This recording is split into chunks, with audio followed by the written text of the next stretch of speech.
আমরা উপস্থিত হয়েছি আমাদের এই মহাজাতির অ্যানেক্স হলে। এখানে আজকে একটা ঘটনা ঘটতে চলেছে।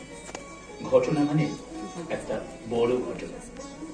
শুরু সাধনার আয়োজনে বিজয় সম্মেলনী ও আলাপচারিতায় প্রকাশিত হতে চলেছে বিশিষ্ট চিকিৎসক ডক্টর জয়ন্ত ধরের একটি অ্যালবাম প্রকাশিত হতে চলেছে, আলোকেরা। ডক্টর জয়ন্ত ধর সম্বন্ধে বলতে গেলে অনেক কথা মনে পড়ে। একজন নিরহংকার সমাজসেবী মানুষ ডক্টর জয়ন্ত ধর। 1974 সালের 25শে এপ্রিল ডক্টর জয়ন্ত ধরের জন্ম। শুরু হয়েছিল গান শেখা। তবে গান শেখাটা শুরু হয়েছিল একজন বিখ্যাত শিক্ষকের হাত ধরে। তিনি জয়ন্ত সঙ্গীত গুরু। 20 বছর বয়স থেকেই জয়ন্তর গান শেখা শুরু স্বর্গীয় নবকুমার চক্রবর্তীর কাছে।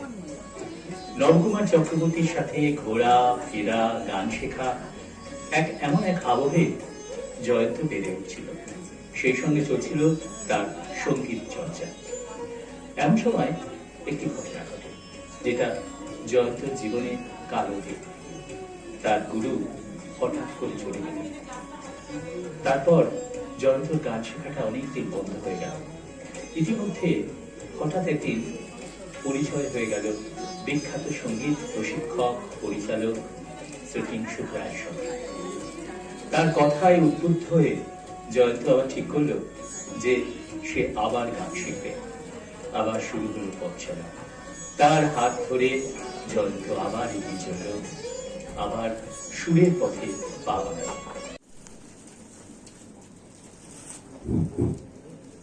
নমস্কার সকলকে, যারা উপস্থিত আছেন আন্তরিক শুভেচ্ছা।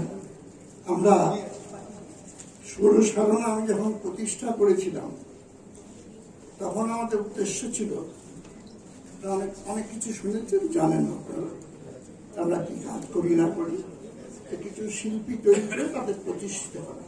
তাদের সঙ্গে এসো বিপ্লব গঙ্গোপাধ্যায়, তাকেও আমরা ঠিক এভাবেই বরণ করে নেব, কারণ এই সিডির সঙ্গে যারা সংযুক্ত রয়েছে সকলকে।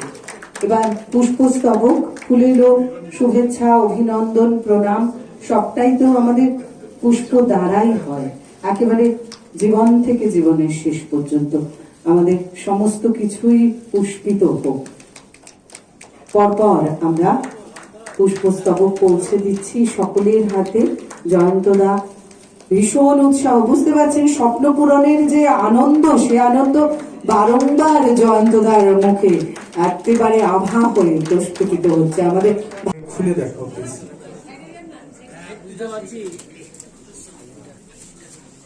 ওই ওই ওই ওই ওই ডুববি না। ধরুন সবাই, ধরুন সবাই, কাজ করে থাকুন।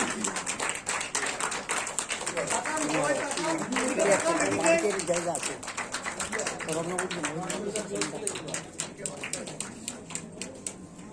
আচ্ছা, একটা কথা আমাকে বলতে হচ্ছে, আপনারা দেখছেন সাধনার বিজয় সম্মেলনী ও আলোচারিতা এবং তার সাথে গানের কবিতায় কি বলবেন?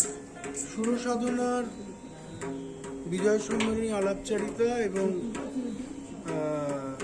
আমাদের যে কথায় গানে কবিতায়, এইটা আমাদের 20 বছর অতিক্রান্ত হলো। প্রতি বছরের মতো এবছরও আমরা তার ব্যতিক্রম নই। প্রথিতযশা শিল্পীদের পাশাপাশি নবীন শিল্পীদের এবং তাদের সদস্যদের, আমাদের সুর সাধনার সদস্যদের সকলের মিলিত প্রচেষ্টায় এই কাজটা হয়ে আসছে। সবাই তারা গান পরিবেশন করবে, আবৃত্তি করবে। প্রথিতযশা শিল্পীদের পাশাপাশি তাদেরকে লাইমলাইটে নিয়ে আসার চেষ্টা সুর সাধনা প্রথম থেকে করছে, আজও তার ব্যতিক্রম নয়। তো সেই অনুষ্ঠান আমরা করতে চলেছি, ঠিক তার আগের মুহূর্ত এটা। আসুন এই অনুষ্ঠানটি উপভোগ করুন। তবে সুর সাধনা যে শুধু সাংস্কৃতিক সংগঠন তা নয়, থ্যালাসেমিয়া আক্রান্ত শিশু, ক্যান্সার আক্রান্ত শিশু এবং অসহায় গুণী শিল্পীদের পাশে সুর সাধনা প্রতিনিয়ত কাজ করে চলেছে এবং সংগৃহীত অর্থ তাদের হাতে তুলে দেওয়া হবে। আমরা 13 তারিখ, আগামী 13ই ডিসেম্বর সুন্দর করে সাজানো হয়েছে। শঙ্করের গান হচ্ছে, রবীন্দ্রনাথের গান, ভালো লাগছে। আজকে একটা অ্যালবামও রিলিজ হবে, সেই বিষয়ে কি বলবেন? অ্যালবামটি পরিচালনা করছে কেশব রায়, আর তাতে যেমন রবীন্দ্রনাথের গান আছে বিভিন্ন। সেই প্রসঙ্গে কি বার্তা দেবেন? বার্তা হচ্ছে গিয়ে ছোটবেলা থেকে রবীন্দ্রনাথ ঠাকুরের গানের উপর আমার একটা আলাদা টান ছিল।